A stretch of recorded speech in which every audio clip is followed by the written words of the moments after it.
করেছি আমার ভিডিও। দেখো বন্ধুরা, রান্না পুজোর কিছু তোমাদের কাটাকুটি সবজি ভাজাভুজি 5 রকম তো দেখাচ্ছি। দেখো, ডাল হচ্ছে মুসুর ডাল।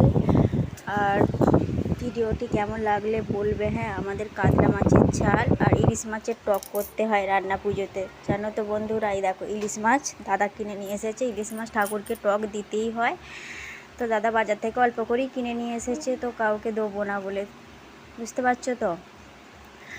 তো ইলিশ মাছের টক হবে তো টেস্টি টেস্টি লাগে খেতে, তাই না বলো। তো দেখতেই পাচ্ছ আমি মাছ ভাজতে দিয়েছি, কড়াইয়ে ভাজছি। তো আমার এত হাতে তেল কালি পড়ে, তো সেই জন্য আমার কড়াটা দুর্দশা এরকম। তো মাছ ভাজা হয়ে গেছে, তো এখানে ভাজাভুজি ডাল ভাত সব রকমের মাছের ঝাল, মাছেরটা কমপ্লিট, দেখতেই পাচ্ছ। তো ভিডিওটি কেমন লাগলো একটু দেখে বলবে কিন্তু। হ্যাঁ, আর তো আমাদের রান্না পুজো হয়ে গেছে, তো ভিডিওটা ছাড়া হয়নি ইউটিউবে।